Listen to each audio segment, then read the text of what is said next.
Hey guys, it's me again. Today I want to talk about to wrap up the semester a hunting adventure that I recently went on. So me and my friend Billy were going turkey hunting.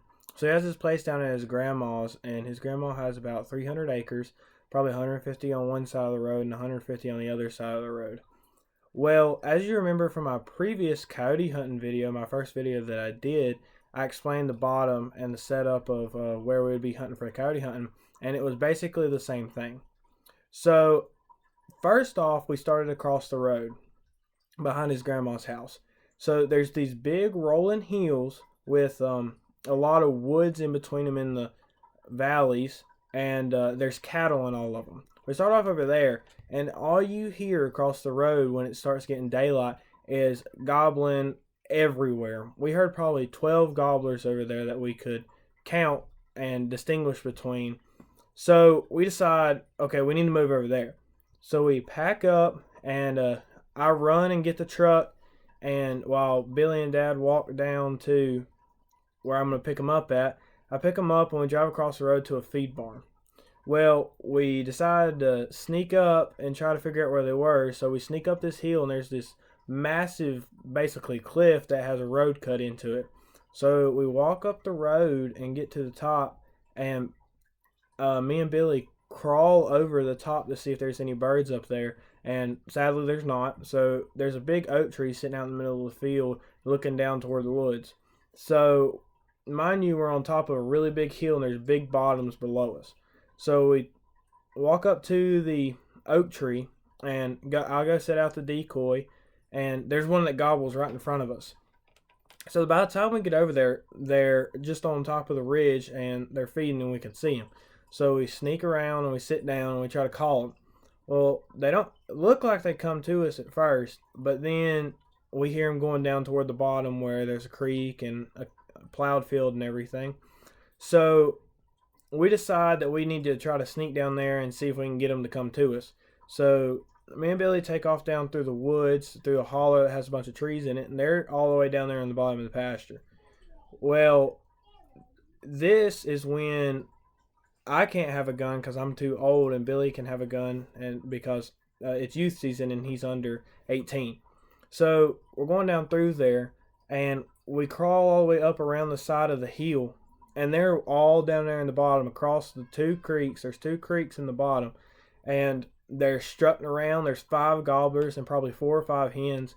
So as we're calling, they ain't gonna come to us. They're henned up right now. So we decide that we're gonna try to crawl to them, and it's about 400 yards, 300 yards, something to that effect, across the bottom, down a hill, across 2 creeks, and all the way up the bank on the big creek. And there's a bunch of turkeys sitting over there, and that's where they're at. So Billy behind me with a gun, I'm in front of him. I'm holding the decoy in front of my head, and we start taking off down the hill to crawl.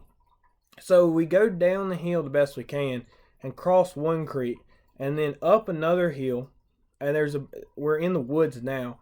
So we take a right and crawl underneath the fence, all while I'm holding this turkey in front of me. We're army crawling the entire way, and you get down to the bottom, and we cross another creek. So we're crawling through water, and then we get up in the other bottom. We realize that they can't see us because there's enough elevation difference that we're below where they can see, and there's a dam over there on the other side of where the big creek is, so they can't see over that. So we take off crawling as fast as we can on our hands and knees across the bottom, plowed bottom, and we finally get to the creek, and we slip down in the creek, and the creek's low enough where you can stand up in it. So we walk up to the creek, to the bank, and lay back down and crawl up to the top. Well, the turkeys are about 45 yards away, and my buddy Billy's never killed a turkey, so I'm trying to get him to kill a turkey, and he's like, they're too far away, and I was like, no, shoot one, and he wouldn't do it. So they start moving away from us because they get uncomfortable with us being there. So we back down the hill and into the creek, and literally sprint, water splashing everywhere through the creek, and get to the other side and cut them off before they go in the woods. Well, all 5 gobblers are leading the hens. So there's one in front that's the closest to us. And I said, Billy, pull the trigger. And we sneak up there, and he, like, when you see him, and he sneaks up to beside me and puts it on him and pulls the trigger. And next thing you know, that bird's flopping all over the place. And Billy was so excited. He jumped up and was like, I got it! I got it! And all these birds are flying everywhere. And I was just as excited, so I jumped up too. So we scared the absolute crap out of the birds. But it was fun. It was really fun. It was a whole lot of experience for me to realize that, like, I like seeing other people kill birds, and it brings me pride in me not killing one and getting them to kill one. There's a lot to hunting in that aspect also. But I find it as a amazing story because it's very hard to do, to sneak up on a turkey, because their eyesight is amazing, and I can't believe we did it, and circumstance had to be completely right. But I figured I'd leave you guys off with this semester with that story, because it's been the highlight of my year ever since this COVID stuff has been going on. And I hope that it can help you guys find something that's highlighted your year, and where you've been stuck at home and you can only do certain things and different things. But I wish you guys all the best with the rest of school and everything. And I'd like to say goodbye to you guys, and that's about it.